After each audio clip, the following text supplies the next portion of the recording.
Estaremos entonces, hermanos, considerando la continuación de lo que en cada uno de los capítulos hemos estado viendo. Todos ellos están relacionados y en la medida que avanzamos vamos a ir viendo la relación de todos ellos. Entonces, hoy vamos con la ayuda del Señor a ensamblar otra pieza. Amén. Y vamos a ir al capítulo 3 de la primera epístola que el apóstol Pablo escribió a los Corintios. Hoy vamos a ver un aspecto también inicial y panorámico, pero sobre el cual, ensamblando con lo que ya vimos y lo que Dios mediante veremos, esto irá quedando cada vez más claro. Hoy necesitamos ver en la palabra de Dios algunas diferencias claras, aunque relacionadas, son diferentes cosas que a veces en la historia de la iglesia las hemos mezclado, a veces las hemos confundido, y por esa razón a veces quedamos patinando en las cosas, y si las leemos despacio y viendo sus relaciones con otros pasajes, entonces estas cosas van a diferenciarse. Hay cosas que tienen que diferenciarse. Por ejemplo, el espíritu del alma a veces ha sido confundido en la historia de la iglesia, y por eso es necesario diferenciar. También otras cosas en este asunto de gracia y reino, que es lo que estamos tratando. También hay cosas que hay que tenerlas bien claras, qué pertenece a qué y qué otra cosa pertenece a otra cosa. Aunque se relacionan, no son exactamente iguales, y no debemos confundirlas, porque si las confundimos,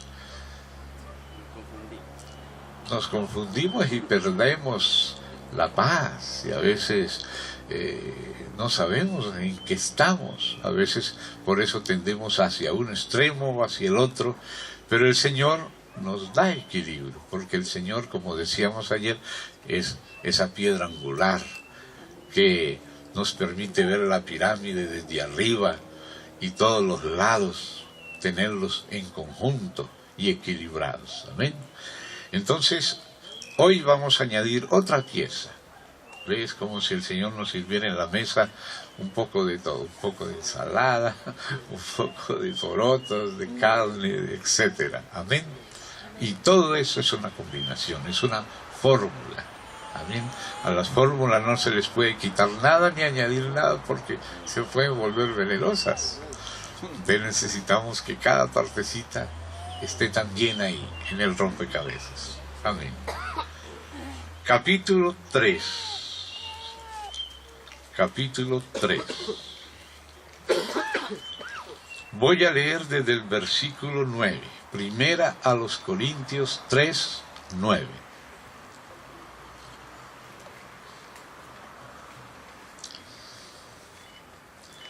Porque nosotros, dice Pablo, somos colaboradores de Dios.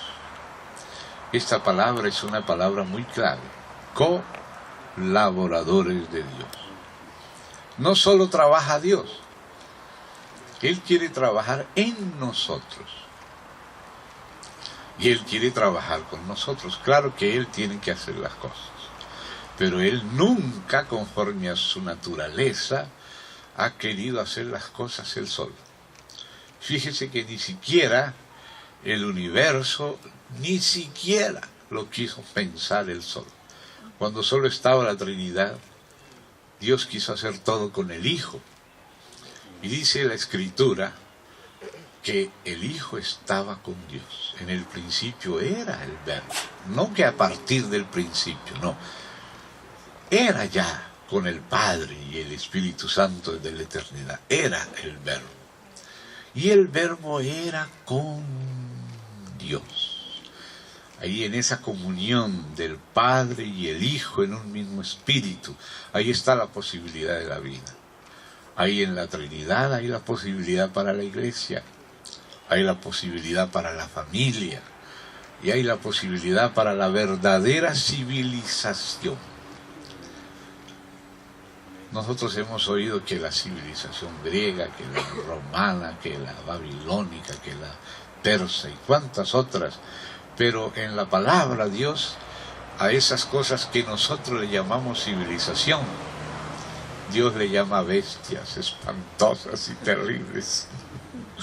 Usted ve en Apocalipsis que si salió una bestia semejante a un león, y otra bestia como un oso, y la otra bestia era como un leopardo, y la cuarta sí que era terrible, de hierro, con uñas, con cuernos y todo eso. Lo que nosotros llamamos civilizaciones, la palabra de Dios llama bestias.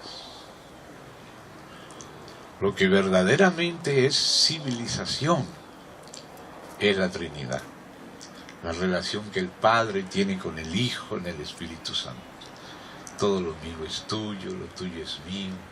Hay lealtad, hay compañerismo, hay solidaridad. Uno vive para el otro vive para el uno. Los tres son uno y el uno es trino. Se le da lugar al otro. Eso es civilización. ¿Ve? Entonces, cuando Dios dijo, hagamos al hombre, Él no estaba pensando solo en un hombre, Él no dijo, hagamos un hombre, y si nos falla, bueno, nos falló, ¿qué vamos a hacer? Vamos a desistir del programa, el proyecto no dio. No, cuando Él dijo, hagamos al hombre, note, ya lo dijo en plural, ahí está comprometido el Padre, el Hijo y el Espíritu Santo, hagamos, cada uno hace su parte. Y cuando dice hagamos al hombre, no se refiere al primero, sino al género humano. Es un hombre corporativo. Hagamos al hombre, es el género humano que llenaría toda la tierra. Hagamos al hombre a nuestra imagen, nuestra plural, imagen singular. En la Trinidad solo del Hijo se dice que es la imagen. Y sin embargo el Padre se siente tan fielmente representado en el Hijo, y el Hijo es el testigo fiel y verdadero que no distorsiona al Padre, le es leal al Padre, ama al Padre, hace todo por amor al Padre, que el Padre se siente perfectamente representado en su Hijo y le puede delegar todas las cosas y puede decir nuestra imagen. Y el Espíritu Santo también, como dijo el Señor, Él no habla por su propia cuenta, sino lo que oye entre nosotros dos, y Él es el que viene y nos trae al Padre y al Hijo. Así es la Trinidad. Ojalá podamos tocar el Espíritu de Dios en nuestro espíritu para comprender lo que Él es, y cómo por esa razón de ser el amor eterno, Él puede ser fiel a todas las criaturas, incluso puede resolver todos los conflictos en su amor, en su redención. Entonces, si Dios mismo es así, el Padre pudiendo hacer todo solo, dice que planeó con el Hijo. Planeó con el Hijo. Allá cuando tú vas a Proverbios capítulo 8, y si quieres recordarlo un poquito, abramos allí un minutito. En el libro de los Proverbios, en el capítulo 8, nos habla la sabiduría divina personificada. Y ustedes saben, como dice Pablo a los Corintios, dice que Cristo es el poder y la sabiduría de Dios. Y la sabiduría de Dios, que habla en Proverbios 8, dice lo siguiente en el verso 12, yo es la sabiduría divina, o sea, es el verbo de Dios que estaba con el Padre. Yo, la sabiduría, habito con la cordura y hallo la ciencia de los consejos. Y desde el 22, mire cómo empieza a seguir hablando la sabiduría. Y mire lo que dice. Yahvé, o Jehová, o sea, el Padre al Hijo, me poseía en el principio. Ya de antiguo, antes de sus obras, antes de hacer todo, ya el Padre tenía al Hijo. que es el verbo de Dios, la sabiduría divina, la palabra divina. Eternamente tuve el principado desde el principio, antes de la tierra. Antes de los abismos fui engendrada, no creada, engendrada, porque la sabiduría de Dios es engendrada por Dios en su conocimiento eterno. Dios se conoce a sí mismo y por lo tanto en el ejercicio de su autoconocimiento Él ha engendrado una imagen de sí que está delante de sí, consigo, en la cual Él se reconoce y por la cual Él se revela. Y esa imagen de Dios que está con Él, delante de Él, es el verbo de Él que estaba con Dios. Me poseía. ¿Ve? Entonces, ser engendrado no es lo mismo que ser creado, porque ser creado era que no existía y empezó a existir. Pero ¿cómo la autoimagen de Dios puede ser creada? No puede ser creada, porque entonces estaríamos diciendo que hubo un tiempo que Dios no tenía de sí mismo ninguna autoimagen. Él siempre la ha tenido. Entonces, se dice que es engendrada porque proviene del autoconocerse eterno de Dios. Pero no tiene principio. Es engendrada, pero no es creada. Amén. Entonces sigue diciendo ahí Proverbios, y leemos esto es para entender mejor esto otro aquí. Dice: no había aún hecho la tierra, ni los campos, ni el principio del polvo del mundo. Cuando formaba los cielos, allí estaba yo. Cuando trazaba, esa palabra círculo es la palabra crux en el hebreo, que significa órbita, sobre la faz del abismo, cuando afirmaba los cielos arriba, cuando afirmaba las fuentes del abismo, cuando ponía al mar su estatuto para que las aguas no traspasasen su mandamiento, cuando establecía los fundamentos de la tierra, con Él estaba yo ordenándolo todo, y era su delicia de día en día, teniendo solaz delante de Él en todo tiempo. Qué cosa preciosa, ¿no? Con Él estaba yo, con el Padre estaba el Hijo, ordenándolo todo, y era su delicia. Mire, Dios, el Padre, el Hijo, en un mismo espíritu, deleitándose haciendo el universo. Ese es el carácter de Dios. Dios es así. Por eso me gusta mucho, estaba escuchando a una de las hermanas que conversábamos con mi esposa una tarde que nos reímos allí en aquel rincón de allá donde están unas carpas, y decía la hermana: es que nosotros ya, si no nos reunimos más, si no nos vemos más, parece que nos falta algo, tenemos que estar juntos viendo a nuestros hermanos. Así es Dios. Dice que el Hijo era la delicia del Padre, el Padre la delicia del Hijo, y los dos hacían las cosas juntos. Ese es el carácter de Dios. Dios es uno solo, pero es trino. Su naturaleza es amor, y por tanto, ¿cómo no va a ser trino? Porque Él ama y tiene que amar a alguien. Entonces ama al Hijo, el Hijo es el amado, y el amado le corresponde el amor al que lo ama, que es el Padre, y por lo tanto el Padre lo ama, Él es el amado, y el Espíritu es el amor común de los dos. Es el Espíritu que proviene del Padre y del Hijo, y ese es el Espíritu que Él derramó en la iglesia, y es el que trabaja en la iglesia, formando en nosotros el carácter de Dios. Por eso Jesús decía: como tú, oh Padre, en mí, y yo en ti, que ellos sean uno en nosotros. O sea que la verdadera civilización proviene de la Trinidad. Y pasa primeramente a la iglesia. La iglesia es la verdadera madre de la civilización, cuando realmente comprende al Señor. En la iglesia es que se reveló Dios como trino.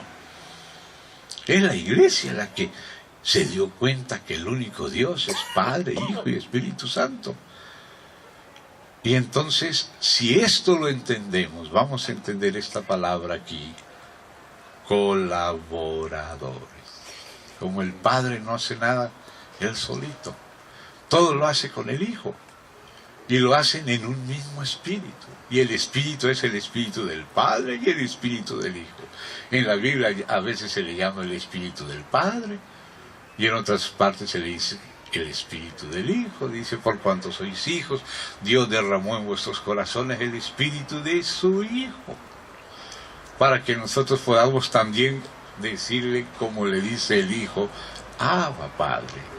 Y esa Abba Padre quiere decir papito. Es una manera cariñosa de decirle al Padre con amor. Así es Dios. Y eso es lo que hace a la iglesia. Que la iglesia conoce a Dios por el Espíritu. Conoce a Cristo. Y por conocer a Cristo, conoce al Padre. Porque Cristo es la imagen del Padre. Entonces cuando Dios dijo, hagamos, ahí está el Padre, el Hijo y el Espíritu Santo, al hombre. No era un hombre solo individual, sino un hombre corporativo. Pero no lo iba a forzar, porque no es el trabajo de Dios forzar, porque eso forzado no es amor, eso es temor. En la primera oportunidad se escapa el que está siendo forzado, ¿verdad? Entonces, Dios no quiere ser amado a la fuerza. Él quiere ser amado porque lo valoramos, porque nos damos cuenta de quién es Él y queremos ser como Él, porque ¿qué otro modelo podemos tener en el universo? ¿A dónde más vamos a mirar para aprender, sino a la Trinidad, sino solamente al Señor? Amén. Entonces, de ahí brota la verdadera civilización, que es el Espíritu de Dios, el Espíritu Santo, el Espíritu de Cristo. Amén. De Jesucristo, moviéndose en la iglesia. La Trinidad formándose en nuestros corazones. Nos enseña a ser familia. ¿Cómo va a haber familia? ¿Por qué? Porque dijo, hagamos al hombre a nuestra imagen. Y lo hizo varón y hembra, porque Dios es amor.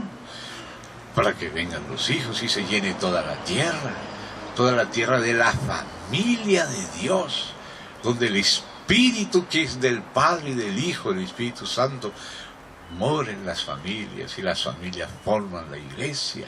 Y ojalá toda la nación recibiera al Señor. Esa es la civilización verdadera, ¿no? A eso es que el Espíritu nos va conduciendo en la medida que lo conocemos a Él y nos amoldamos a Él y colaboramos con Él. Ayer recordábamos que primero el Señor ha hecho algo por nosotros, para a partir de eso comenzar a hacer algo en nosotros, para poder hacer algo, yo lo pongo en mayúscula, con nosotros, lo que Dios quiere hacer y está haciendo ya con nosotros, pero Él quiere prepararnos para ser colaboradores. Amén. Entonces, por eso aparece esa palabra aquí en 1 Corintios 3. Colaboradores. Volvamos entonces ahí, hermanos, porque era necesaria esa transgresión para aprovechar bien el concepto de colaboración. Y después incluso tendremos que ver otras cositas, pero vamos poco a poco. Entonces seguimos ahí en 1 Corintios, el capítulo 3. Porque nosotros somos colaboradores de Dios. Palabra valiosa, palabra en la que hay que insistir. Hoy en día, voy a decir esto que es una cuestión teológica, pero es necesario que los hermanos la sepan. Los que ya la saben, pues amén. Y los que son más nuevitos necesitan saber.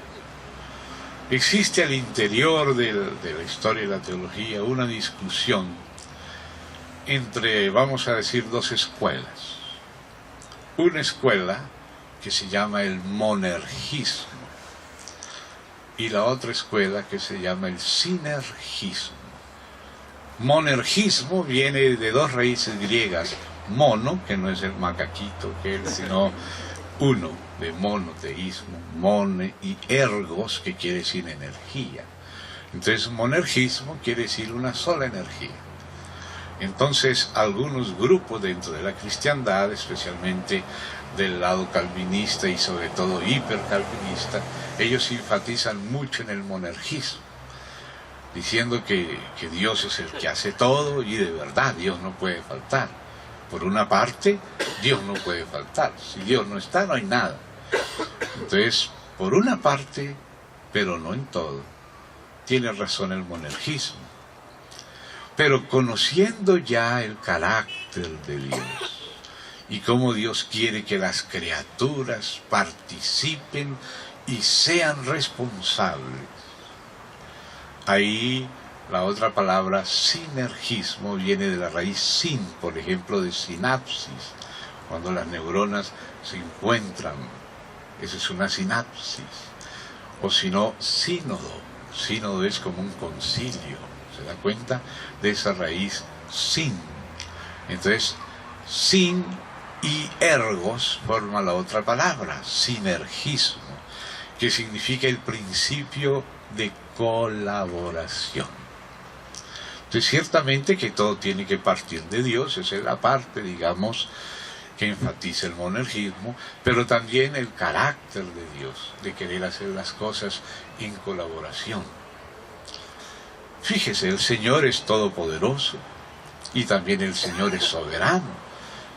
No podemos negar que el Señor sea soberano, no había nada y Él fue el que hizo todo, Él es el todopoderoso y Él es el dueño de todo. Pero el todopoder de Dios está moderado por el carácter de Dios. Por eso decimos, ¿qué tal que Dios hubiera sido el diablo? Terrible, crear criaturas solo para torturarla y destruirla. Gracias a Dios que Dios no es el diablo. El diablo es una criatura que se enloqueció. Pero Dios es el verdadero Dios. Amén. Dios es Dios, pero fíjate cómo el Señor Jesús les dice, y eso está por allá en Mateo 23 y 24, cuando el Señor conversa saliendo del templo, y les dice el Señor, ¿cuántas veces yo quise juntar a tus hijos como la gallina junta sus polluelos debajo de sus alas? Pero tú no quisiste. Tú no quisiste, por eso tu casa va a quedar desolada. Porque tú no quieres trabajar junto con Dios, ¿eh? Ese es el problema. Entonces, ¿el Señor no es todopoderoso? Sí. ¿El Señor no es soberano? También. Él hubiera podido forzar, ¿verdad? Y muchas personas, especialmente los dictadores, se sienten con el derecho de forzar a la plebe. Para ellos es la plebe. Pero para Dios no es la plebe. Son criaturas creadas con amor y respeto a su imagen y semejanza. Ese es el carácter de Dios. Dios tiene un carácter que no le permite usar su poder de una manera excesiva. Algunos piensan que cuando el Señor vino al monte Sinaí, tronando y todo, y la gente estaba temblando, piensan que el Señor se estaba haciendo el fuerte. No, al contrario, se estaba restringiendo para no tronar tanto, porque si Él tronaba en el monte, imagínese el sol, las explosiones que hay en el sol. ¿Y quién hizo el sol? El Señor. ¿Y qué es el sol? Una estrellita promedio. Imagínese las explosiones de solo una galaxia. Ahora el universo está lleno de galaxias. ¿Qué tal que Dios hubiera tronado allá en el Sinaí como una galaxia? No existiríamos. Por eso el Señor dijo, Moisés, tú quieres ver mi gloria, pero no me verá hombre y vivirá. Lo que Dios está haciendo no es jactando, sino al contrario, escondiéndose para que no nos muramos. ¿Verdad? Y Él más bien está preparándolo. Llegó un poquito al monte y todo empezó a temblar y todo, hasta Moisés estaba temblando, y eso que lo había llamado el mismo Señor. Pero ¿qué es lo que le dice? Mire, prepárenme allá abajo un tabernáculo. Yo quiero seguir bajando, no quiero quedarme en el cielo solo, ni aquí en el monte tronando. Yo quiero es bajar allá en ese tabernáculo. Y me seréis hijos, me seréis hijas. Yo seré vuestro Dios y vosotros seréis mis hijos. Eso es lo que está en el corazón de Dios. Ese es el carácter de Dios. El Señor quiere abrazarnos como a sus hijos y a sus hijas. Y hermano, ustedes que están aquí son la real familia de Dios, con todos los santos en toda la tierra. No somos solo un ideal, no, somos la familia real que el Padre está formando. Él es un Padre que nos ama, que nos engendró con todo amor y que como buen Padre, claro, nos corrige, nos entrena, pero Padre de una manera paternal. Ese es nuestro Dios. Dios nos ama y nos hizo a su imagen y quiere estar con nosotros. Me haréis un tabernáculo, ¿ve? Y yo estaré entre vosotros, y vosotros me seréis hijos e hijas.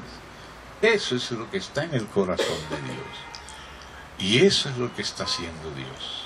Amén. Entonces todo eso está incluido en esa sola palabra, colaborar. No es laborar solo, sino colaborar. Y de ahí viene el otro aspecto, sinergismo, colaboración. Entonces ahora estamos viendo esa parte. Si entendemos esa parte, vamos a entender muchas otras. Ya en estos días mencionamos el significado en parte de lo que significa tabernáculo de reunión. Así se le llama al tabernáculo. El tabernáculo es Betel, la casa de Dios. Lo que Jacob vio como una piedra ungida, después con Moisés se volvió un tabernáculo con la gloria encima y adentro. Y después se volvió el templo también lleno de la gloria, de la nube. Eso se va desarrollando, esa tipología. La primera vez que aparece esa palabra que acabamos de leer aquí, que somos y que estamos leyendo aquí en Corintios, y vamos a seguir leyendo, que somos labranza de Dios y edificio de Dios. La primera vez que aparece el verbo edificar, aparece aquí en Génesis y no lo encontramos, porque estamos leyendo una traducción, y bueno, al traductor, gracias a Dios por el traductor, le pareció que, bueno, era mejor traducir un poco más ampliado, entonces se nos perdió la esencia de la traducción. Les ruego que miren conmigo Génesis capítulo 2.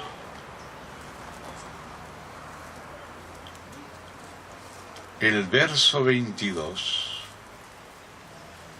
dice, y de la costilla que Yahvé Elohim, Jehová Dios, tomó del hombre, aquí dice, hizo una mujer y la trajo al hombre. ¿Sabe cuál es el verbo original en el hebreo? Dice, edificó una mujer y la trajo al hombre. Claro, hizo parecía algo un poco más general, más comprensible. Entonces el traductor, por lo menos Reina Valera, dijo, hizo una mujer, está bien, entendemos. Pero el escritor original escribió, edificó una mujer. Y es la primera vez que el concepto de edificación aparece en la historia y en la palabra de Dios. Le edificó una mujer. Y ahí usted se da cuenta que ya Dios desde el mismo principio empieza a introducir el concepto de edificación asociado con el de mujer. O sea, la compañera, la ayuda idónea, la colaboradora.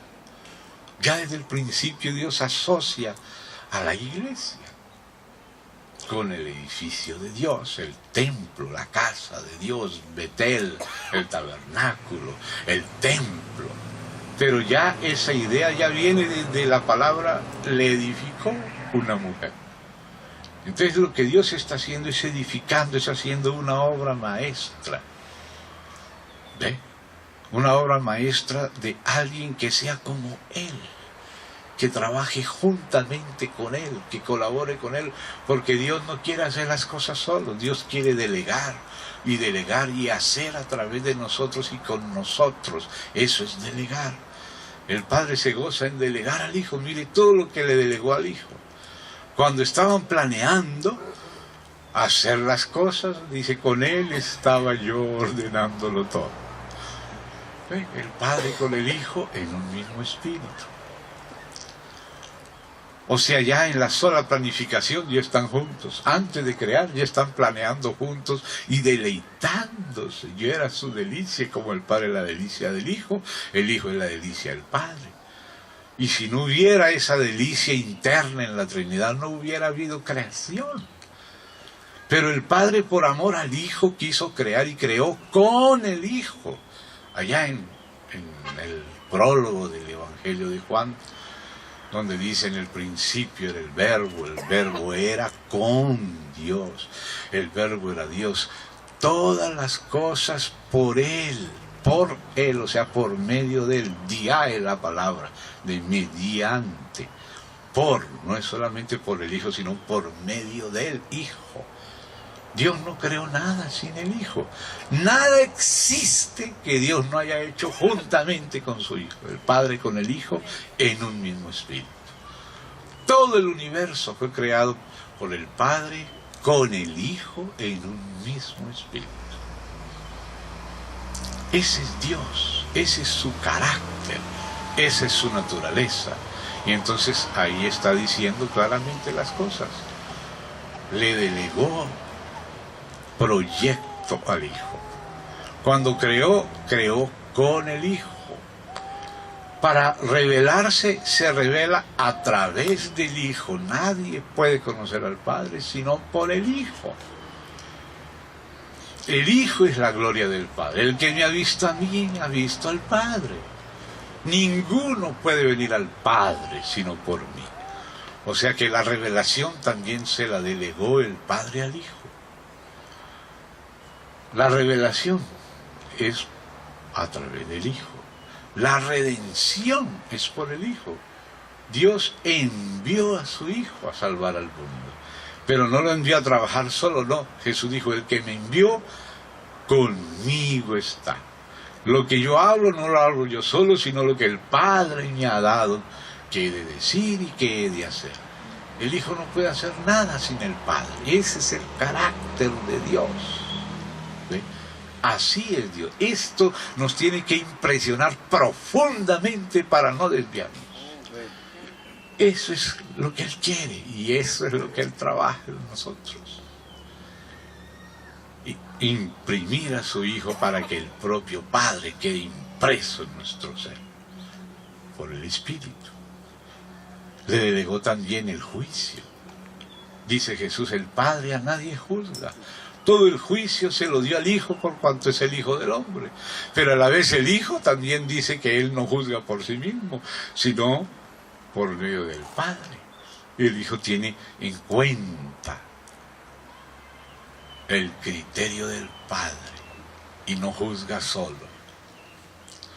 Ustedes van a Daniel y en el capítulo 7 aparece el anciano de días con su cabello blanco como la lana. Y de pronto en Apocalipsis 1 el que tiene el cabello blanco ahora es el Hijo. ¿Por qué? Porque el Padre le delegó el juicio al Hijo. ¿Se da cuenta? El Padre a nadie juzga. Él quiere que yo juzgue. Así es cuando va habiendo madurez y confianza en una persona, se le delega juicio. Y entonces el Padre confía tanto en el Hijo que dice: miren, este es mi Hijo amado. A Él oído. O sea, lo que Él diga es lo que yo digo. Yo endoso todos los cheques que Él firma. Eso es confianza, ¿verdad? Eso es andar en un mismo espíritu. Cuando dos personas están en un mismo espíritu, tienen confianza. Porque el uno tiene en cuenta al otro, los intereses del otro, y trabajan uno en función del otro. Qué rico es poder vivir en ese paraíso. Oh, hermano, que no tenemos que decir, no, pero es que si David me va a dañar esto por acá y por allá, no, mejor lo hago yo solo. Ay, ese es nuestro problema, ¿verdad? Y el marido agarra el dinerito y que la esposa lo mire y mira, bueno, le voy a dar esto y eso, porque si de pronto yo tenía una tía que su esposo le dio, no voy a decir el nombre, claro, le dio el dinero para comprar el mercado y se compró una guitarra. Entonces a la próxima vez le tocó ir a él a comprar el mercado, porque a lo mejor vendría con un timbre o con un requinto, quién sabe con qué. Sí, pero lo precioso es poder confiar. Ese es el Padre. El Padre quiere tener hijos y quiere que sus hijos maduren y quiere confiarles todo. Pero dice, Él empieza a confiarnos lo poco. No porque Él sea mezquino, sino porque nosotros somos inmaduros.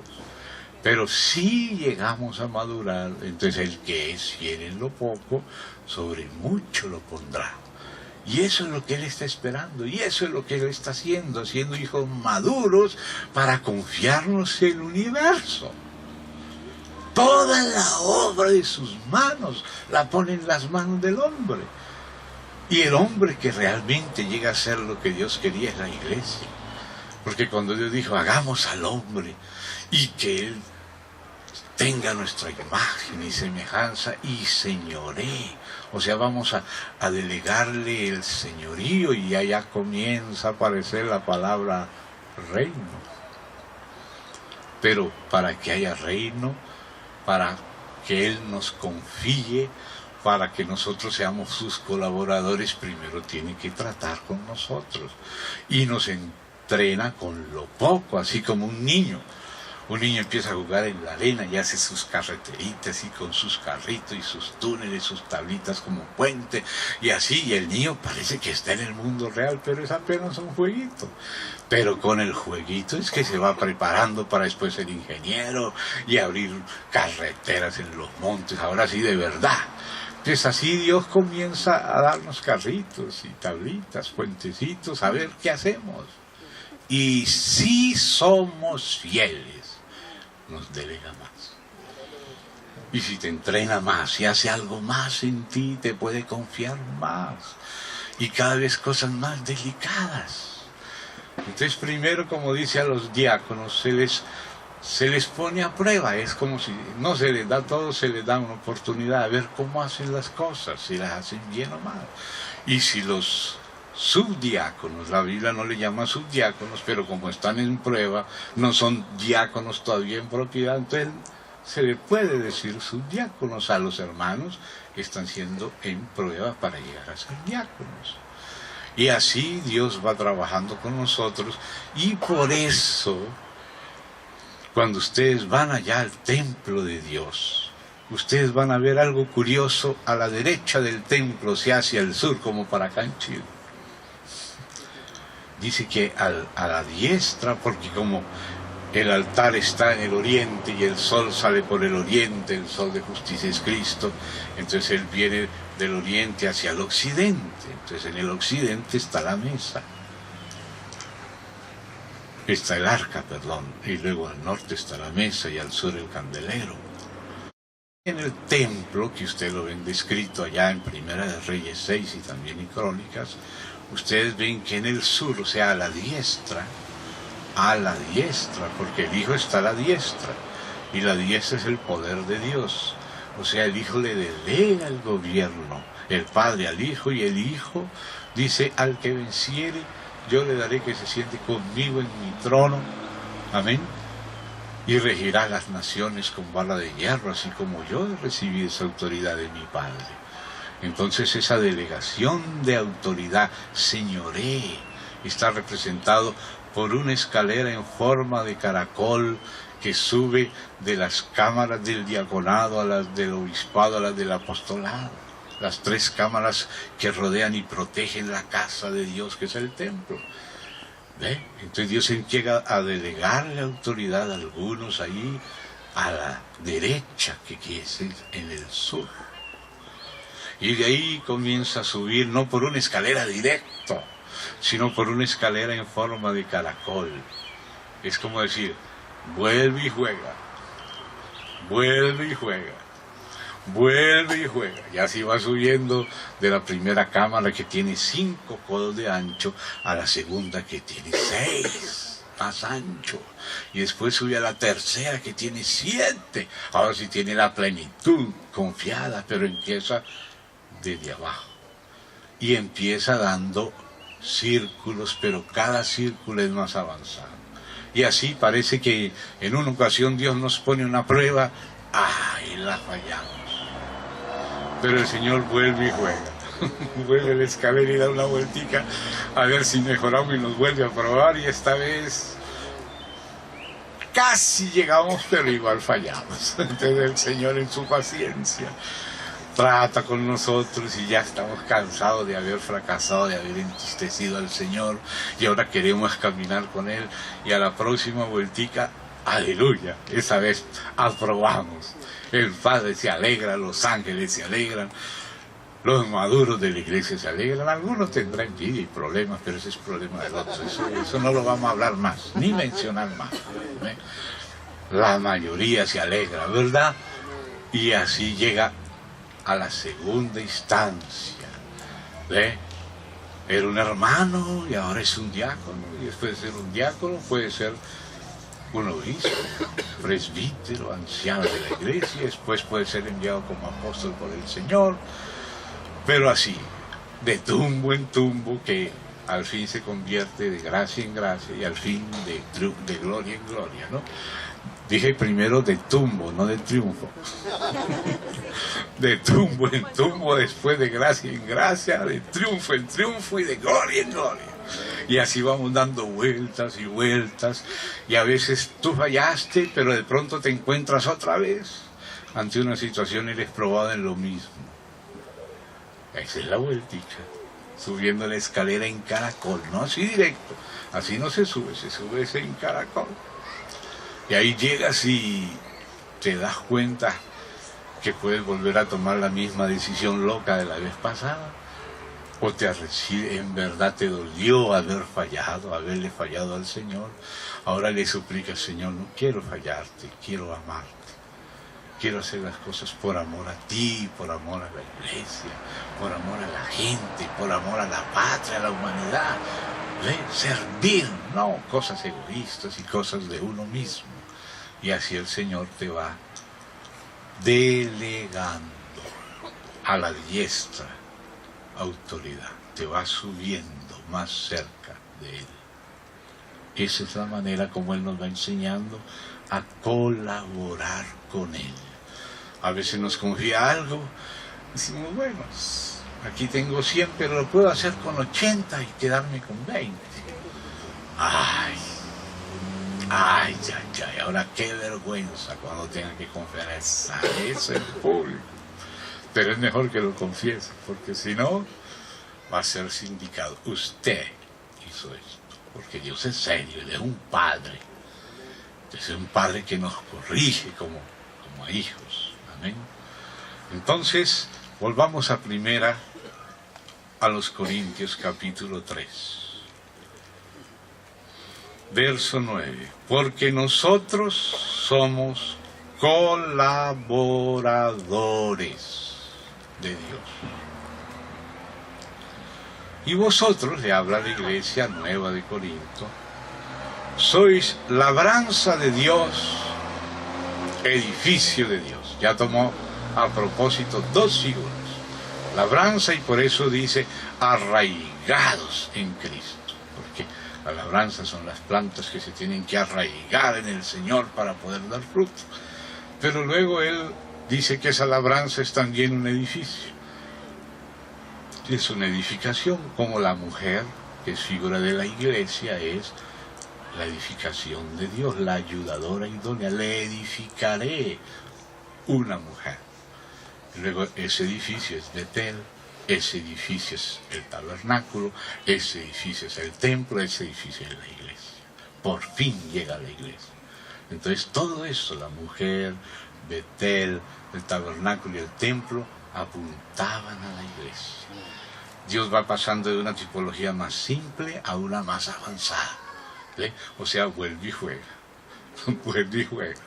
Vuelve a hablar de lo mismo, pero cada vez más avanzado. Y así es el carácter de Dios. Y así le vamos entendiendo a Dios cada vez más. Al principio es un trazo simple. Y sobre ese trazo va poniendo los detalles. Amén. Entonces, dice: conforme a la gracia que me ha sido dada, porque nadie puede hacer esto sin la gracia de Dios. Pero lo hizo Pablo, pero lo hizo la gracia. Ve el matrimonio, ve la sinergia, la colaboración. Yo como perito arquitecto puse el fundamento y otro edifica encima. Pero cada uno mire cómo sobreedifica, porque nadie puede poner otro fundamento que el que está puesto, el cual es Jesucristo. Entonces, en este edificio de Dios, que Dios está edificando, porque cuando Dios vio a Adán solo, ¿qué fue lo que dijo Dios?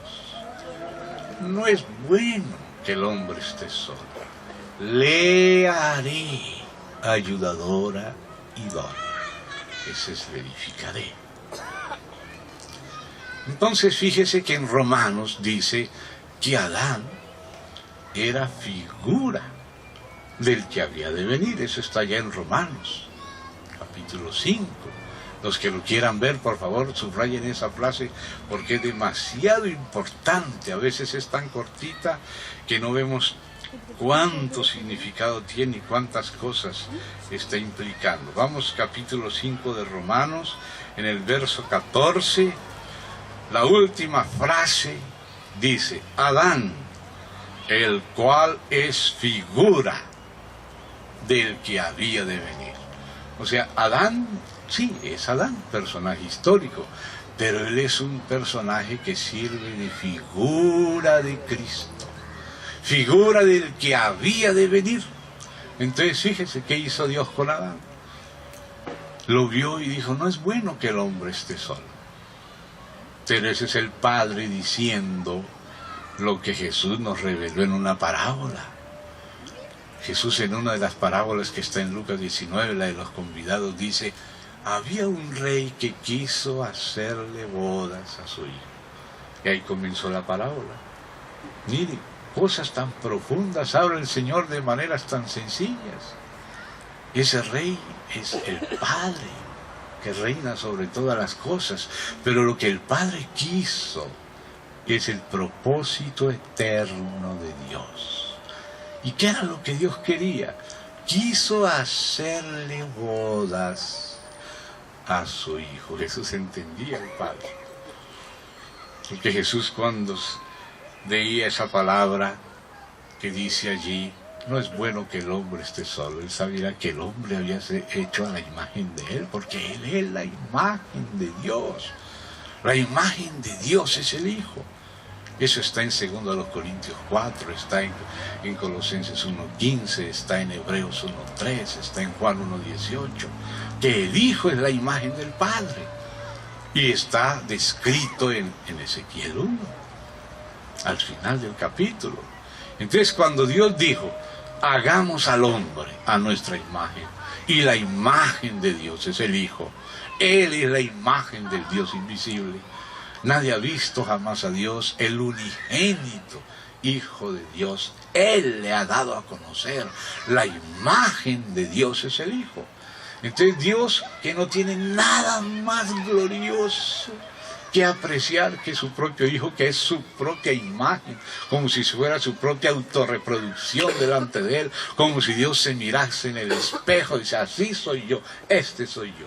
Y así Él se revela, porque Él se autoconoce, y al autoconocerse engendra su propia imagen, y en ella se reconoce y dice: nuestra imagen, y por ella se revela, y al Hijo le delegó la revelación, y nadie conoce al Padre sino por el Hijo.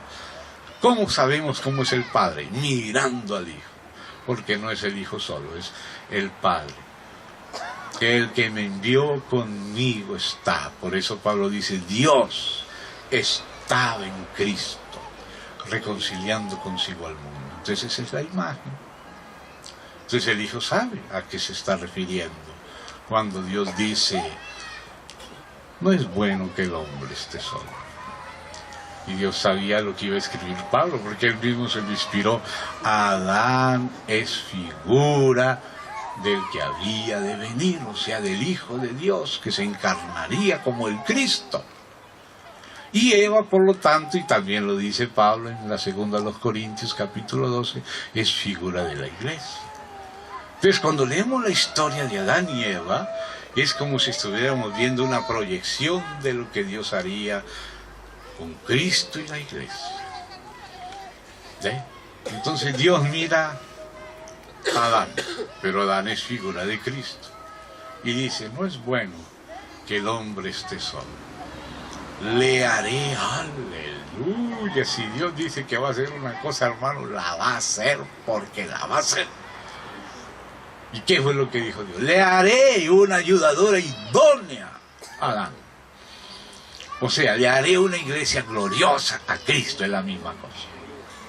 ¿Ve? Es una figura del que había de venir. Eva, figura de la iglesia.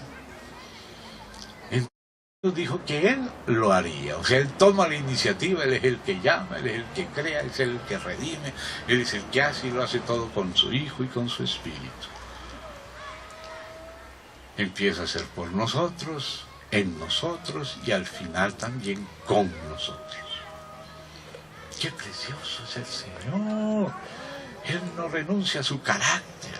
Hagamos, es el sello de Dios. Hagamos.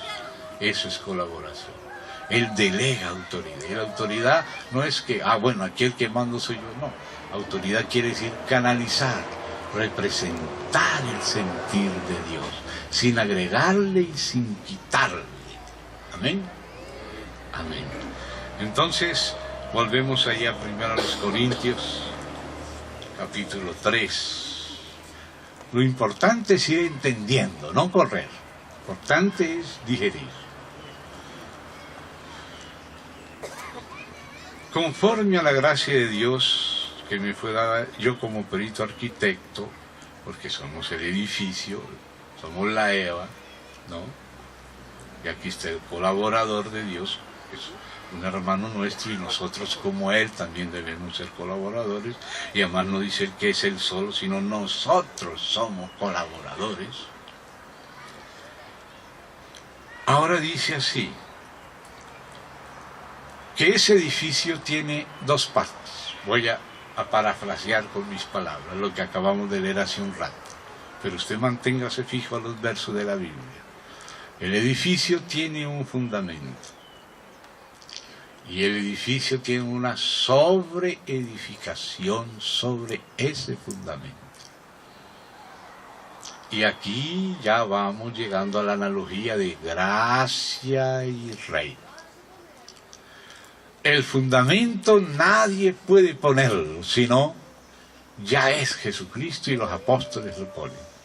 Jesucristo dijo, yo soy la puerta, yo soy la luz, yo soy la resurrección. Él es. Entonces ahora Pablo también a los Corintios, ya en la segunda, dice, nosotros no andamos predicándonos a nosotros mismos, sino a Jesucristo como Señor. Nosotros somos vuestros siervos por amor al Señor, pero el Señor no somos nosotros. El Señor es el Señor Jesucristo, Señor de señores y Rey de reyes, porque si hay otros señores ya con minúscula y reyes con minúscula, porque Dios delega autoridad, pero Él sigue reteniendo el gobierno y el control absoluto. Él es la cabeza. Amén. Entonces, habiendo la cabeza, Él delega. Y le delegó a Pablo y a los otros apóstoles poner el fundamento. Y ya cuando se trata del fundamento, dice que ese fundamento es Jesucristo. Y que nadie puede poner otro fundamento. O sea que en cuanto al fundamento, aquí es estricto. Nadie puede poner otro fundamento. Ahora, sobre este fundamento, cada uno mire cómo sobreedifica. Entonces existe una sobreedificación sobre el fundamento y un fundamento. Entonces el edificio tiene esas dos partes, el fundamento y la sobreedificación encima de ese fundamento. El fundamento es Jesucristo, que es la revelación de Dios en carne. que solo en ese nombre podemos ser salvos. Solo en la obra que Él hizo tenemos salvación, tenemos destino, tenemos gloria. Entonces, el fundamento se relaciona con esa primera palabra del lema que hemos tomado. Todos los temas tienen titulitos subsidiarios, pero el tema general, gracia y reino. El fundamento tiene que ver con gracia. El fundamento tiene que ver con lo que Dios es, con lo que Cristo es, con lo que Cristo hizo, con lo que Cristo nos dio, con lo que Cristo hace en nosotros, con lo que Cristo hace por nosotros y con nosotros. El fundamento es yo en vosotros. Permaneced en mí y yo en vosotros. O sea, el fundamento es la gracia.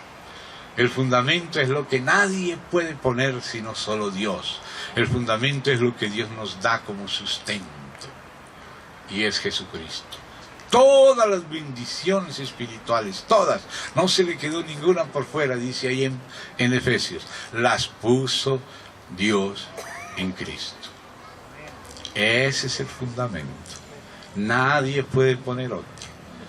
Si no es el Señor Jesús, si no es porque Él nos perdonó, nos regeneró, nos ayuda, nos moldea, nos compró para Él, somos pertenencia de Él. Cuánto cuidado tenemos que tener con los hermanos, porque no son nuestros, son del Señor, comprados por altísimo precio. Entonces, ese es el fundamento. Pero ¿quién iba a pensar que el plan de Dios era que cada uno de los que estamos en el fundamento colaboremos con la edificación encima? O sea, la sobreedificación. Y si sobre este fundamento alguno edifica encima, cada uno mire cómo. Ya no es tan rígido como era rígido el fundamento. Del fundamento dice, nadie puede poner otro fundamento. Es una cosa definitiva, lo que es fundamental, y en eso tenemos siempre que insistir y siempre tenemos que procurar estar arraigados en ese fundamento. Cristo, su divinidad, su humanidad, su vida sin pecado, su muerte expiatoria, su resurrección, su ascensión, su entronización, su espíritu, la obra que Él está haciendo. Y después tenemos que detenernos en otra panorámica fundamental de los aspectos de Cristo, para irlo viendo así de manera amplia antes de entrar en cada uno con detalle. Pero por ahora tenemos que ver este asunto. Sobre este fundamento cada uno mire cómo sobreedifica. Cada uno. El fundamento que Dios puso, y Pablo como perito arquitecto, enviado por Dios, por eso apóstol, enviado, Dios lo mandó a poner el fundamento. Eso es lo propio del trabajo de los apóstoles, una parte, tenía que poner ese fundamento. Pero a la vez, cada hermano que ya está en Cristo, tiene que colaborar con Dios para la sobreedificación. El fundamento es lo que está debajo, pero para arriba le toca a cada uno y a todos juntos. Y eso se llama la sobreedificación. Entonces, el fundamento es lo que el Señor es y Él ha hecho por nosotros y nos ha dado. Esa es la gracia. Pero la sobreedificación es lo que nosotros hacemos en Cristo para con Dios.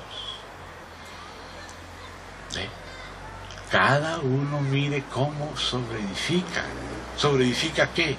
El edificio de Dios, el templo de Dios. Él es el fundamento. Pero cada uno tiene que tomar de Cristo y colaborar con Cristo y seguir edificando. Cada uno mire cómo sobreedifica. Y luego empieza a decir que se puede sobre edificar con oro, con plata, con piedras preciosas, o se puede sobre edificar con madera, heno y hojarasca. Y luego empieza a hacer la diferencia. Y pongan atención a esto. El fundamento está relacionado con la salvación por la fe y no por las obras. Porque nuestras obras no dan para autosalvarnos. Él tuvo que obrar para salvarnos. Por más que hagamos nosotros cosas, si Él no hubiera muerto por nosotros, todo se iría a pique otra vez. Y por eso el fundamento está relacionado con esa primera palabra, gracia. Pero ahora la sobreedificación con oro, o con plata, con piedras preciosas, con madera, o con heno, con hojarasca, eso tiene que ver con lo que nosotros hacemos para Él. Eso tiene que ver con las obras del creyente. El creyente no obra para ser salvo, sino que obra porque ha sido salvo por gracia. El creyente recibió la salvación no como un premio, ni recibió la salvación como un salario. La salvación es un regalo, que nadie la merece, que nadie hizo nada para comprarla. ¿Quién puede comprar la salvación? ¿Quién puede comprar una gota de sangre del Señor Jesús? No hay tiempo ni eternidad para pagar por una gota de sangre del Señor Jesús. Entonces, eso es gracia. Por gracia sois salvos mediante la fe. Y esto no de vosotros, pues es don de Dios. Ese es el fundamento. Lo que el Señor es, lo que el Señor ha hecho, lo que el Señor nos ha dado. Dado, el verbo es dar, no prestar, no alquilar, no hipotecar. Que a veces tenemos esos sentimientos, pero el Señor me dio una cosa, pero me va a quitar lo que me dio, como si me lo hubiera dado por alguna cosa que yo merezco, por alguna justicia propia. No, Él me lo dio porque yo no sirvo para nada. Yo no puedo pagarle con nada, nunca podré pagarle. Por más que le sirva toda la vida, es solo por gratitud, no es para pagarle. Imagínense, alguien te regala un castillo de oro y tú le pagas con una cáscara de banana. Es imposible. Nosotros no tenemos, aunque sean millones de cáscaras. No podemos pagar. Si le servimos al Señor es por puro amor, por gracia, sabiendo que, como dijo el Señor, soy siervo inútil porque hice todo lo que tenía que hacer. Todo lo que hacemos es inútil. Que Dios no necesita nada nuestro. Pero Él ama que nosotros también le amemos, que seamos agradecidos y que nos dispongamos a Él y colaboremos con Él. Pero eso no es la base de nuestra salvación. Pero sí la de nuestro galardón en el reino. Muchos han confundido salvación con galardón. Unos piensan que si sirven a Dios toda su vida, Dios los va a galardonar con la salvación. Y no se dan cuenta que la salvación es un regalo. Y que el servicio a Dios no es para salvarnos, sino porque ya nos... Porque nos perdonó, nos hizo hijos, nos hizo hijas, nos hizo unas promesas que ojalá haya tiempo para leer. Yo cuando veo a alguien mirando el reloj como yo lo tengo, y Señor, ¿será que voy a tener tiempo de poder decir lo que hay que decir? Hay muchas cosas en el tintero. Voy a tomar un poquito de tinta aquí para seguir hablando.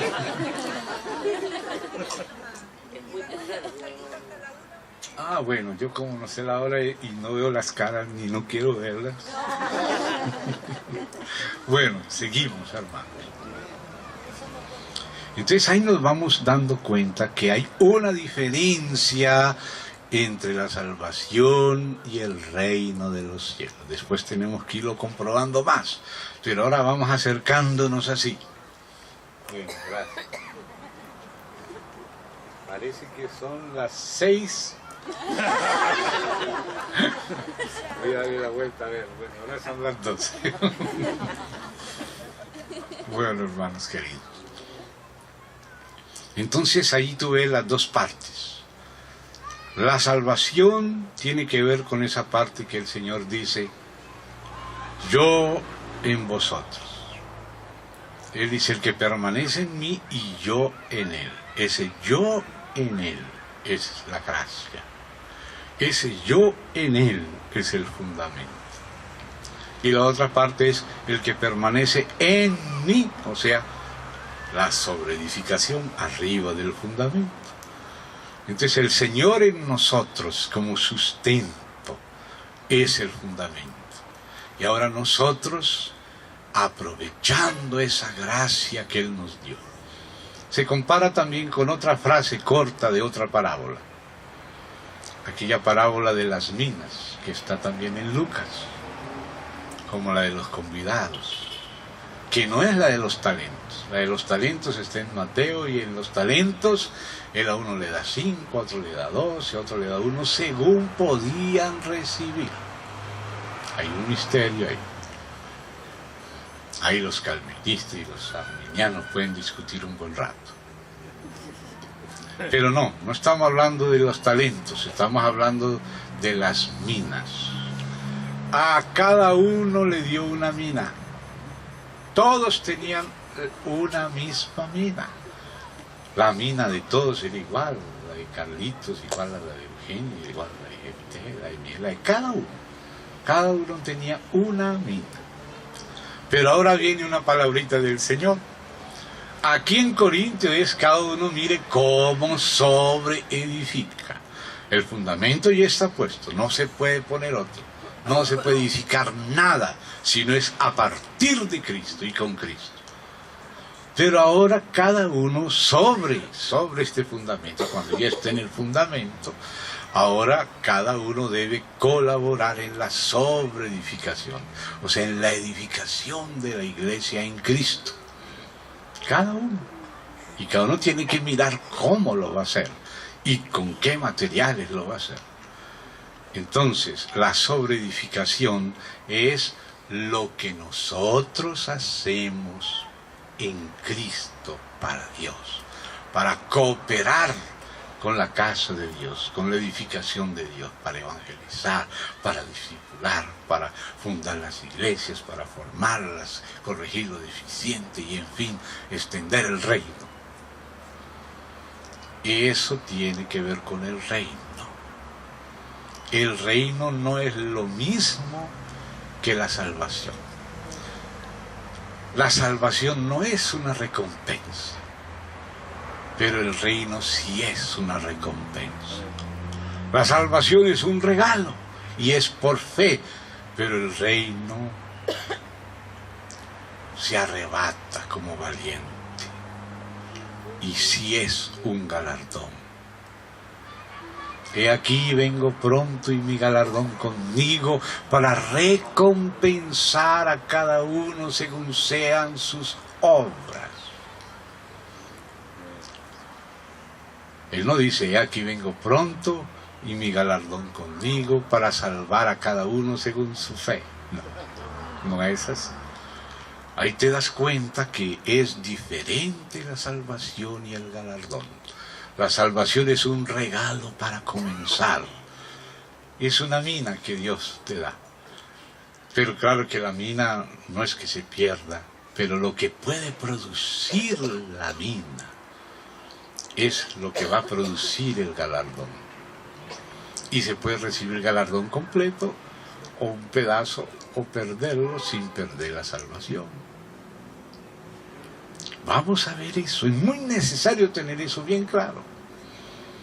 Entonces, ¿qué dice o sigue diciendo la parábola de las minas? Negociad entre tanto que yo vengo. O sea, con aquella mina tenemos que negociar. O sea, sobre el fundamento tenemos que colaborar con la sobreedificación. Son dos aspectos distintos.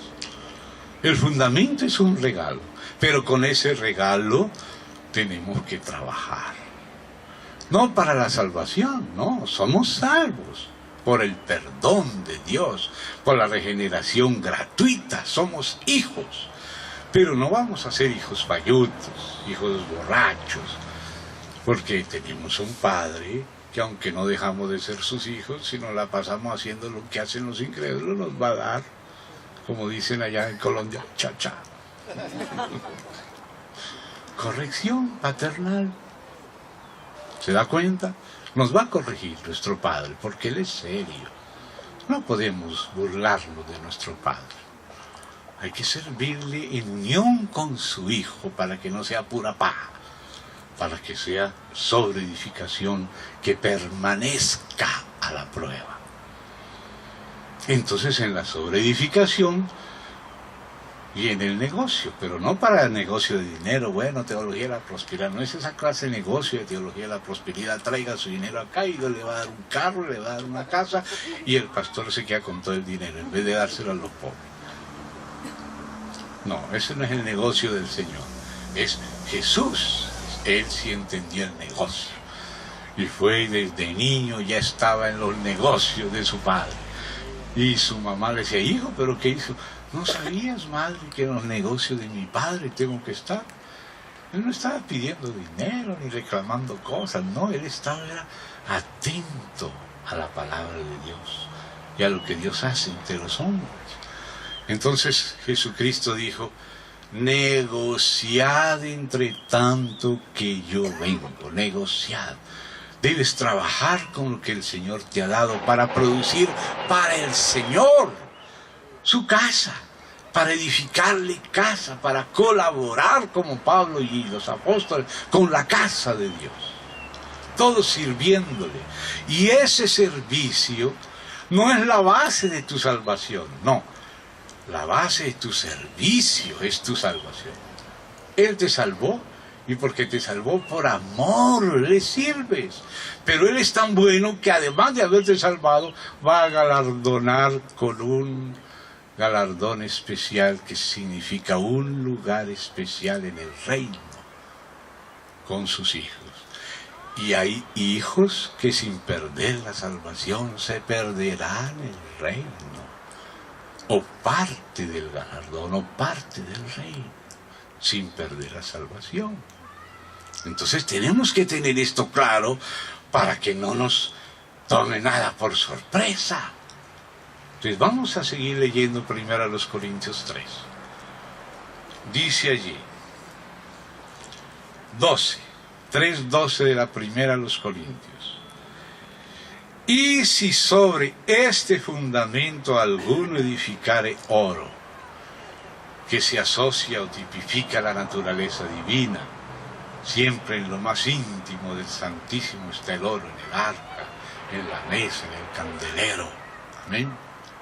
Luego ya para más afuera, ahí sobre las basas de las tablas está la plata. Y más afuera está el bronce, el altar de bronce, las columnas de bronce del atrio, amén, etc. Entonces dice acá, si sobre este fundamento alguno edificare oro, lo que proviene de la naturaleza divina, plata, lo que proviene de la redención, porque el precio del rescate era un ciclo de plata. O sea que ese ciclo de plata representa el precio de la redención, ¿ve? En el Antiguo Testamento. Entonces, lo que viene de Dios y de Cristo y del Espíritu Santo, que son las piedras preciosas. Las piedras preciosas representan el trabajo del Espíritu Santo. Y a veces uno piensa que el trabajo del Espíritu Santo es volvernos poderosos y a veces es humillarnos y quebrantarnos. Porque el diamante sale del carbón. El carbón no es tan precioso. Nadie considera el carbón una piedra preciosa. Pero la someten a una presión tremenda. Y ahí se va volviendo diamante. Bajo la presión. Si no estamos dispuestos, a pasar por la presión a que nos somete el Espíritu, no vamos a poder irnos convirtiendo en piedras preciosas para la Nueva Jerusalén. A veces no sabemos por qué pasamos por ciertas pruebas. Es porque Dios nos ama. y está convirtiendo el carbón en diamante, y eso no se hace así nomás. Porque, claro, Dios es poderoso, Dios hubiera podido decir, sea el diamante, ¡pah!, aparecen los diamantes. Pero no, ese no es un verdadero diamante. Dios quiere que lleguemos a ser valiosos por la experiencia. ¿Cómo vamos a ayudar a otras personas si nunca hemos sufrido, si nunca hemos sido humillados, si nunca hemos sido calumniados, ultrajados, luchado contra el enemigo? ¿Cómo vamos a ser preciosos? Entonces, a veces los jóvenes queremos ya sentarnos en el trono. ¿Y cómo vamos a reinar sin experiencia? Tú necesitas y yo necesitamos experiencias, y experiencias amargas también. Eso es lo que Dios usa para formarnos. ¿Cómo fue que surgió el aceite? Machacando las olivas. La madera, la puerta del templo, era de oliva. Y era una cruz, porque era una puerta que se abría así, y cada una se abría así y así. ¿Se da cuenta? Una cruz de madera de oliva. Y de ahí es donde se puede. Y de esas olivas se machacan. Y machacadas sale aceite. Entonces, hermano, si estamos pasando por algunas machacaditas o machacadotas, porque a veces son dotas y a veces ditas, Dios sabe lo que está haciendo. No protestemos, entendámosle al Señor, que Él nos escogió y nos consideró dignos de esto, y estamos ahí para ser mejores, para ser formados en Cristo. Entonces las piedras preciosas son ese trabajo del Espíritu Santo. Las piedras preciosas son hechas de polvo, son hechas de arena, son hechas de silicatos, cosas así que se encuentran por todas partes, cosas comunes, pero sometidas a la presión, se van volviendo cristalinas, se van volviendo preciosas, y en la medida que son más preciosas, más pueden reflejar la luz de manera más bonita. Y reflejan la luz en varios colores. Pero al principio parece una piedra opaca. Incluso el oro de ahora es opaco, pero en la Nueva Jerusalén será transparente. El jaspe de ahora es opaco, pero en la Nueva Jerusalén es transparente, resplandeciente, que permite la luz de Dios salir sin distorsión. Y eso es lo que Dios está haciendo de nosotros, nos está haciendo de una sola cara. Nos está haciendo íntegros, nos está haciendo transparentes. Y en la medida que estás en el Señor, cada vez eres más íntegro, y cada vez más transparente y más simple. Y menos aparecemos nosotros y más aparece la luz. Eso es lo que el Señor está haciendo. Entonces esa es la obra del Espíritu Santo, las piedras preciosas. ¿Pero qué es la madera? Lo humano. ¿No dijo Juan el Bautista que el hacha estaba puesta a la raíz de los árboles? De ahí es que se saca la madera. O sea, es lo meramente humano. El heno, ¿qué es el heno? Pues paja. No es paja. ¿Y la hojarasca qué es? Hojas que se separaron del árbol, que están secas, que no viven por la savia, sino que eran antes hojas verdes, pero ahora ya no están unidos al Espíritu. Ahora se lo lleva el viento de aquí para allá, de allá para acá. ¿Cuántos creyentes tratando de edificar para Dios un montón de hojas? Entonces, negociad entre tanto que yo vengo. Cada uno mire cómo sobreedifica, porque eso tiene que ver con tu posición en el reino. Ya eres salvo por gracia, pero ya que como hijo e hija le sirves al Señor, entonces el Señor va a recompensar a sus hijos, no con la salvación, porque la salvación ya se la dio, la mina ya se la dio, pero ¿qué hiciste con tu mina, hijo? Padre, Tu mina produjo 10 minas. Oh, buen siervo, fiel, prudente, sé sobre 10 ciudades. Empezó a ser de un siervo un gobernador del milenio, sobre una decápolis. Ese es el reino. Los que están en esas ciudades no son el alcalde, no son el gobernador, no están en el infierno, están en el milenio, en esas ciudades, pero no están encima de ellas. Pero el Señor necesita gente para ponerla a gobernar sus ciudades en el milenio. ¿De dónde la va a sacar? ¿De los budistas, de los islámicos? ¿De dónde? De sus siervos, de sus hijos, de la iglesia vienen los gobernadores de 10 o de 5, alguno puede ser secretario de alguno, pero no está en el infierno, está en el reino. Pero hay que apuntar a lo máximo para llegar por lo menos a ras, porque si queremos llegar a ras, a lo mejor ni entramos. ¿Ve? Porque hay una diferencia entre salvación y reino, y vamos a comprobarla.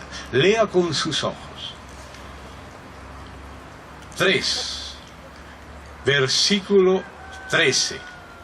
Vamos a leer esta parte. La obra de cada uno, y ya no dijo la fe, porque fe es cuestión para comenzar, para ser salvo. Pero este ya es salvo, ya tiene fe. Ahora es la obra de la fe, de lo cual también habla la palabra de Dios, de perfeccionar la fe por las obras. No es Pablo contra Santiago, no. Es primero Pablo y después Santiago. Eso se puede estudiar con detalle. Pero mientras tanto, entonces dice así. Sí, 13. La obra de cada uno se hará manifiesta, porque el día la declarará, pues por el fuego será revelada. Aquello que puede pasar al otro lado del fuego sale más precioso. Usted tiene oro y lo mete en el fuego. Cuando sale al otro lado sale más purificado, más precioso. Pero si mete hojarasca, ¿qué sale al otro lado? Cenizas. ¿Verdad? Entonces dice que el día va a declarar nuestra obra. ¿Qué quedó y qué se desplomó? ¿Qué se quemó? Entonces, miren lo que dice ahí. La obra, verso 13, de cada uno se hará manifiesta, porque el día la declarará, pues por el fuego será revelada. Y la obra de cada uno, cual sea el fuego, la probará. O sea, hermanos, todos nosotros y nuestra obra será probada. De vez en cuando vienen temblores, terremotos, sacudones, tsunamis. Y a algunos se lo llevó el terremoto o el tsunami. Pero lo que quedó, gracias hermano, lo que quedó es lo que será recompensado. Entonces dice así. Sí, note esta condicionalidad. Para con la salvación no hay condicionalidad de obras, porque dice, por gracia soy salvo, no por obras. Amén. Pero aquí no estamos hablando ahora del fundamento del lado del Evangelio de la gracia, sino la otra parte del Evangelio, lo del reino. ¿Ve? Lo del reino también tiene que ser agregado. El consejo de Dios completo. Entonces dice acá, si permaneciere la obra de alguno que sobreedificó, recibirá recompensa. Pero la recompensa no es la salvación, porque si no fuera ya salvo no hubiera ni trabajado. La salvación ya fue un regalo. La salvación, dijo Jesús, el que oye mi palabra y crea al que me envió, tiene vida eterna y no perecerá jamás. Yo le resucitaré en el día postrero. Esa es la salvación. Pero el mismo Jesús que habló eso, dice, con paciencia, no dice por la fe, con paciencia ganaréis vuestras almas. Así que la salvación del alma no es lo mismo que la salvación del espíritu y no es lo mismo que la salvación del cuerpo. La salvación del espíritu ya existe. Los que creen en el Hijo de Dios ya tienen vida eterna. ¿Dónde? En su espíritu. Pero ahora esa vida tiene que pasar al alma, tomar consigo aceite en la vasija, no solamente en la lámpara es en el espíritu, en la regeneración de las 10 vírgenes, pero solo 5 habían tomado aceite consigo en sus vasijas, o sea, aplicado a sus almas. Y eso se refiere al reino. Por eso la palabra del Señor dice, con paciencia ganaréis vuestras almas. El que ama su vida en este mundo, su psique, dice el griego, la vida de su alma, la perderá. Pero el que la pierda, la vida de su alma, que niegue su alma hasta la muerte, por el Señor, por su nombre, por su evangelio, por su reino, la ganará, la guardará para vida eterna. Son palabras de Jesús en varios lugares, como en 4, 5, 6. Cada evangelio tiene palabras al respecto de la salvación del alma, como un trabajo adicional a recibir al Señor y nacer de nuevo. Porque nacer de nuevo es instantáneo, pero que Él se forme en nuestra alma se demora toda nuestra vida subiendo esa escalerita, vuelve y juega, vuelve y juega, vuelve y juega, para que Él se forme. Entonces la salvación de nuestra alma y el servicio a Dios y con Él tiene que ver con la recompensa en el reino. Es negociar con la mina. ¿Qué hiciste con tu mina? La mina fue un regalo. Nadie pagó por la mina. Nadie merecía la mina. El Señor le dio su mina a cada uno de sus siervos. Pero le dijo, entre tanto que yo vengo, o sea, entre la primera y la segunda venida, ¿qué tiene que hacer la iglesia cada uno con su mina? Negociar. ¿Negociar para qué? Para que cuando venga el Señor tenga lucro. Pero algunos le van a decir, Señor, pero tú eres hombre malo porque ciegas donde tú no sembraste. Pero yo te di a ti para que tú sembraras. La semilla te la di yo. Mire, estos sembraron. Ahora, su mina le produjo 10 minas y por eso ahora le voy a confiar 10 ciudades. Antes le confió una mina, pero ahora le confió 10 ciudades. 10 ciudades, sobre poco fue fiel aquí entre la primera y la segunda venida, sobre mucho lo pondrá en el milenio, incluso aquí mismo, ya le va dando cada vez más en la medida que confía el Señor en la persona, en que la persona se va haciendo administrador confiable para el Señor. Por eso debemos decir al Señor, Señor, yo en mí mismo no sirvo para administrar nada, pero quiero que tú me hagas un administrador confiable. Y de pronto te deja una caneta, un eserito, un cuadernito, y no te imaginas que todos los ángeles están mirando a ver qué haces con eso. Una señora usaba el libro del Apocalipsis como papel higiénico. No estoy diciendo mentiras. Un amigo se fumó todo el Génesis con cigarrillo de marihuana. Cuando yo me despedí de él, ya se había fumado el Génesis. Bueno, antes de fumarte eso, léelo. ¿Verdad? Que se lo lea. Y ya no va a después poder hacer más cigarrillos.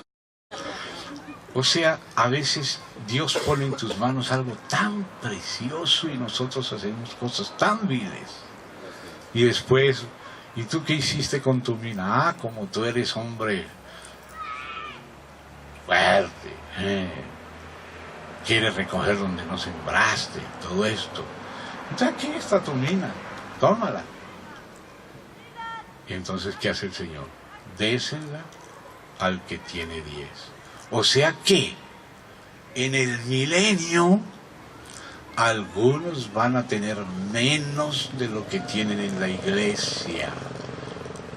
Ese tenía una mina, pero la guardó, no puso a funcionar nada, ni los talentos ni la mina. Entonces cuando venga el Señor se le va a quitar. O sea, si tenía el don de la música, pero no la ejerció, ahora ya no va a ser tan buen músico en el milenio. Porque se le quitó, porque no puso a funcionar ni el talento ni la mina. O sea que hay el peligro que en el reino, cuando se manifieste en el milenio, tengamos menos que ahora. Hay ese riesgo. Se le quitará y se le dará al que tiene. Señor, pero él ya tiene, al que tiene se le dará más. ¿Por qué tiene? Porque fue fiel en lo poco y por eso tiene. Y porque fue fiel, lo que otros mal usan se le confía a este. ¿Acaso usted no hace lo mismo? Usted viene y pone el dinero en el banco y el banco le saca todo y cada vez cobra los cheques y cobra todo y después al final no le sirve para nada. El banco quiebra. No hay que poner los huevos en esa canasta. Hay que ponerlo en otras canastas, pero no en ese banco.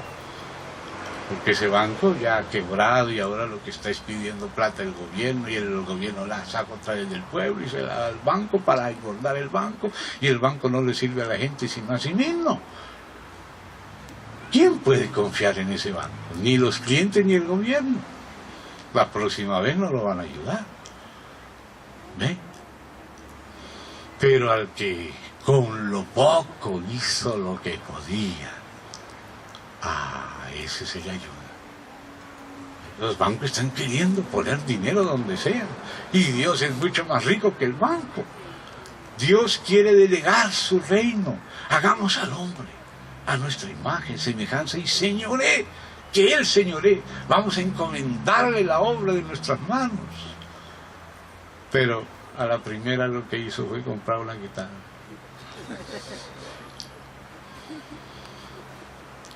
Ya nos recordamos del otro chiste que es una historia real, no es un chiste, no es un invento del hermano Jim. Son acontecimientos reales de la vida real. Todo eso puede pasar, muchas cosas pasan. Se le encomienda el dinero a alguien para hacer un trabajo y se va ya con las rameles a tomar cerveza.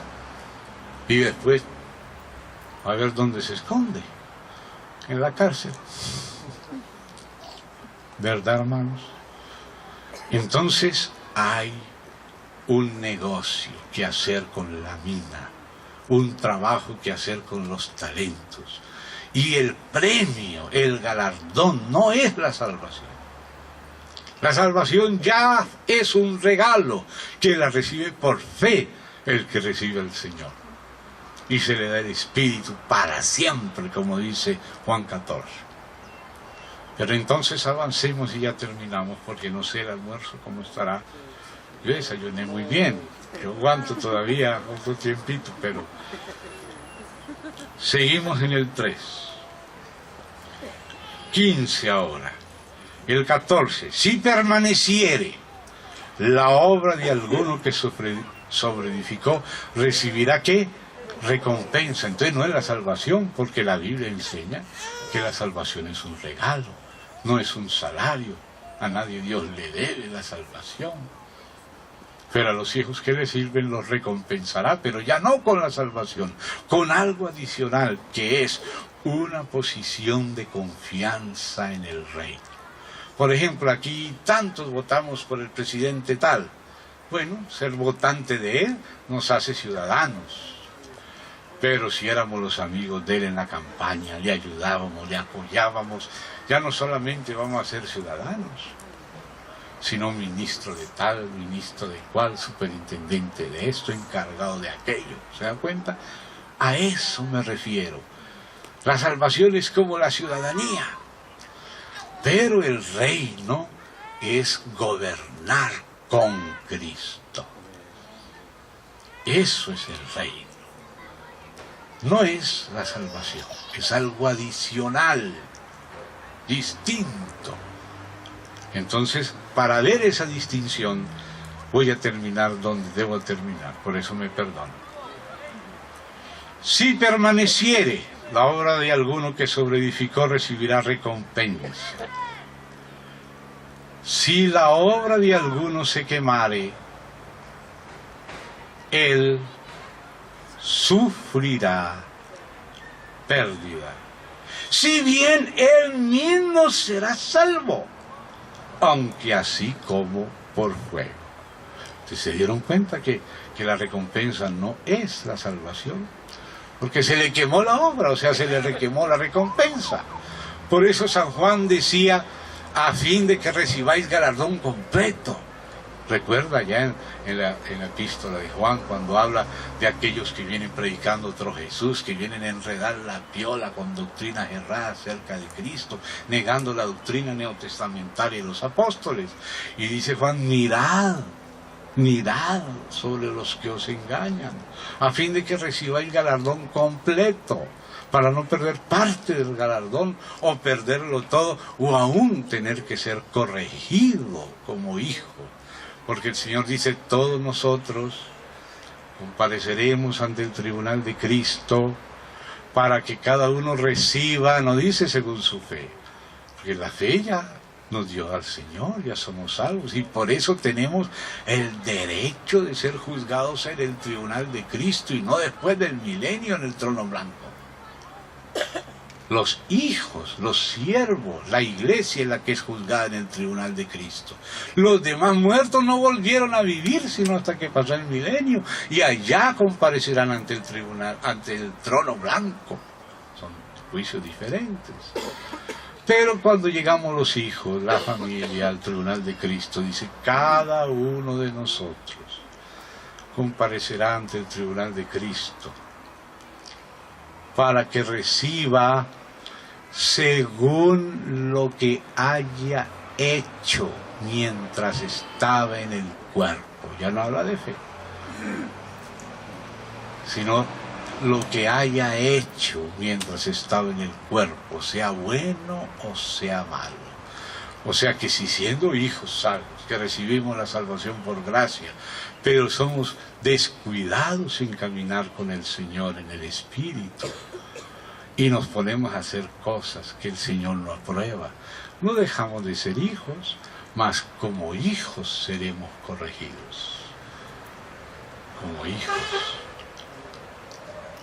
Puedes estar sobre 10 ciudades, o incluso puedes ir a prisión. No voy a entrar en esa parte todavía, la dejamos para el final. Porque si no se me van antes de tiempo. Dice, uy, el hermano, ¿en dónde entró? Pues en el Nuevo Testamento. Solo que hay ciertas partes del Nuevo Testamento medio no tan agradables a nosotros, pero esas las habló Jesús. Entonces vamos primero por lo pianito. Entonces, hermanos, ahora terminamos ese pasaje.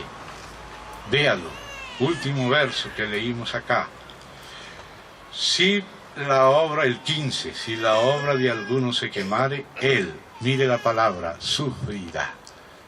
Esta palabra es un verbo de sufrimiento de los siervos que trabajaron. Pero trabajaron con paja. Trabajaron con madera y hierro, no con oro, con plata, piedras preciosas. No hicieron lo mejor que pudieron, sino solamente nos aprovechamos de las cosas. Hacemos las cosas de mala gana. Eso no le alegra al Señor. Él ya es nuestro Señor y nuestro Salvador, y Dios ya es nuestro Padre.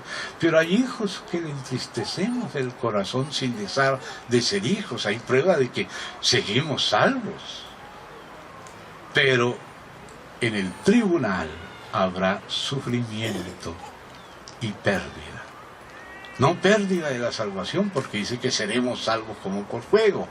Entonces, ¿pérdida de qué? Del galardón, o de alguna parte del galardón. Ya no subimos galardón completo, y a lo mejor nos podemos perder el reino o parte de él sin haber perdido la salvación, porque quien es hijo es hijo. Pero los hijos hay unos que hay que corregirlos. Basta algunos corregirlos acá un poquito y ya se enderezan. Pero toda la vida, y nos toma la muerte y no nos enderezamos, entonces nos va a enderezar en el milenio. Y eso lo vamos a ir leyendo en la medida que vamos avanzando. ¿Amén? Gracia es una cosa y reino es otra. Las dos son de Cristo. Cristo predicó el evangelio del reino y también el de la gracia. No es otro evangelio. Son dos caras de una misma moneda. Una es para salvar a los perdidos y la otra es para madurar a los salvados. Salva a los perdidos por gracia y los convierte en hijos, para que les sirvan y entonces los recompensa. Dice: hijo, sé sobre 10 ciudades. Tú, encárgate aquí de la provincia de, ¿cómo se llama esta provincia? ¿Del Paraíso? Bueno, el San Antonio, la que fuere. Amén. Él necesita esa clase de hijos, que no solamente quieran que Dios los bendiga con carro, casa, beca, salud, dinero y amor para esta vida con shopping y todo incluido. No, Él necesita hijos que estén sobre 10 ciudades. Y no se puede estar sobre 10 ciudades sin aprender aquí, sin ser fieles aquí, a vivir para Él, olvidándonos de nosotros, para que Él pueda contar con nosotros cuando necesite a alguien de confianza, como aquellos sacerdotes que le tuvo que sacar la llave a uno para dárselo al otro, porque la llave se llevaba aquí, y dice que el sacerdote infiel era como un clavo de esos flojos que se le cuelga una cartera y se cae la cartera con el clavo. Eso es que no es confiable. No se le puede confiar la cartera a ese clavo porque se caen los dos. El Señor quiere que seamos como un clavo firme, que se le pueda poner una viga y ahí sostiene. A veces se nos confía una reunión y vamos por 2 o 3 semanas y no volvemos más. Ahí se cayó el clavo. ¿Se da cuenta? Todos somos hijos, no solamente los hermanos que están al frente. Todos los hijos tenemos que cooperar, colaboradores de Dios. Entonces terminamos ahí. Acuérdense: si la obra de alguno se quemare, él sufrirá pérdida. Si bien él mismo será salvo. O sea que no es pérdida la salvación, ¿se da cuenta? Entonces el reino, la recompensa es una cosa, la salvación es otra. La salvación es un regalo y es el fundamento. Y nadie puede poner otro. Es lo que Él hizo por nosotros el fundamento. Lo que Él se hizo por nosotros. Pero la sobreedificación es lo que nosotros hacemos para Él. Y eso es lo que Él recompensará en el reino cuando se manifieste en el milenio.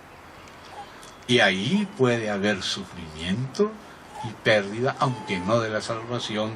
Pero dice: si bien él mismo será salvo, aunque así como por fuego. O sea que es un salvo que pasará por el fuego, saldrá chamuscado, pero como tenía el Señor, sobrevivió, pero pasó por fuego. Hay otros versículos que no son todavía la hora de leerlos. Pero entonces ahora sí, hermanos, estoy intuyendo que algunos ya quieren almorzar. Vamos a descansar. Vamos a orar. Señor, te damos gracias que en tu amor infinito, como a hijos, nos reúnes bajo tus alas en tu amor.